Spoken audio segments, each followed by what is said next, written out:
Hello everyone, welcome back to the channel. Today we are going to learn how an HVAC technician should troubleshoot a split air conditioner when the customer complains. My room is not cooling. Many technicians immediately add refrigerant without proper checking. But a professional technician follows a systematic troubleshooting procedure. In this video, I'll show you the complete step-by-step process from arrival to diagnosis and repair.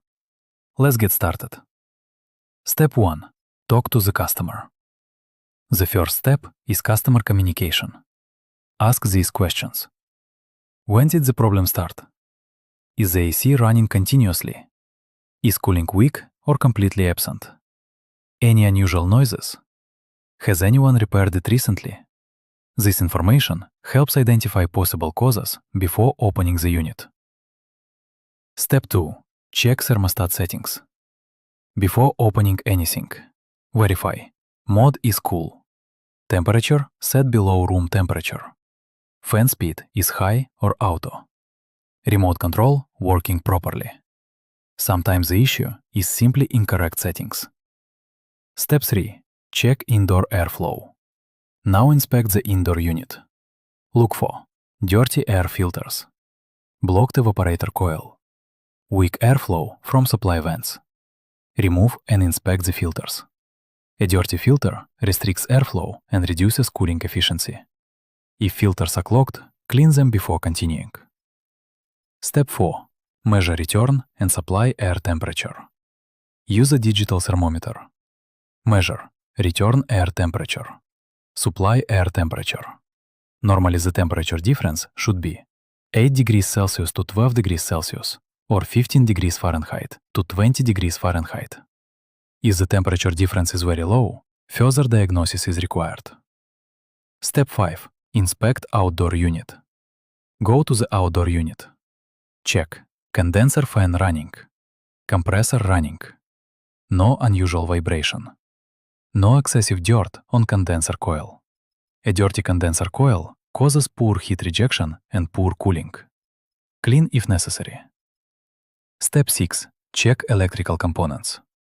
Turn off power safely. Inspect contactor, capacitor, wiring terminals, circuit breaker, electrical connections. Using a multimeter, check supply voltage. Verify compressor and fan motor receive correct voltage. Loose electrical connections often cause cooling complaints. Step 7. Check refrigerant lines. Now feel the copper pipes. The suction line should be cold and sweating. The liquid line should be warm. If both lines are warm, possible refrigerant shortage. If suction line is frozen, possible airflow restriction or low refrigerant. Step 8. Connect manifold gauges. Now connect gauges safely. Compare pressure readings with manufacturer specifications. Look for low suction pressure. Possible causes: refrigerant leak, restricted expansion device, dirty evaporator, high head pressure. Possible causes: dirty condenser, overcharged system, poor airflow. Always compare pressures with outdoor temperature. Step 9. Check superheat and subcooling. Professional technicians never charge refrigerant based only on pressure. Measure. Superheat determines evaporator performance. Subcooling determines condenser performance and refrigerant charge accuracy. Compare readings with manufacturer recommendations.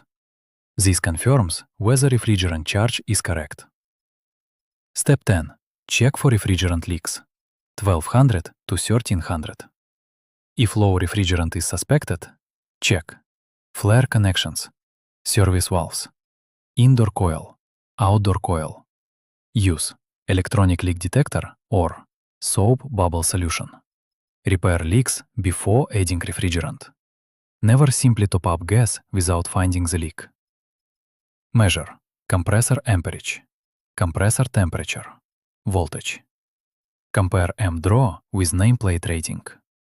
Low amp draw may indicate low refrigerant. High amp draw may indicate mechanical problems or overcharge. After repairs, run the system for 15 to 20 minutes. Verify proper airflow. correct temperature split, normal operating pressures, proper superheat, proper subcooling, customer satisfaction. The room should now cool properly.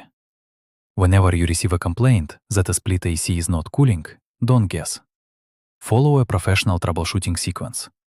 Customer interview, thermostat check, airflow inspection, temperature measurements, outdoor unit inspection, electrical checks, refrigerant line inspection, pressure readings, superheat and subcooling, leak detection, compressor testing, final verification. Following this process will help you diagnose problems accurately and become a professional HVAC technician. Thank you for watching. If you found this HVAC training helpful, please like, share, and subscribe for more HVAC, refrigeration, electrical, and troubleshooting tutorials. See you in the next video.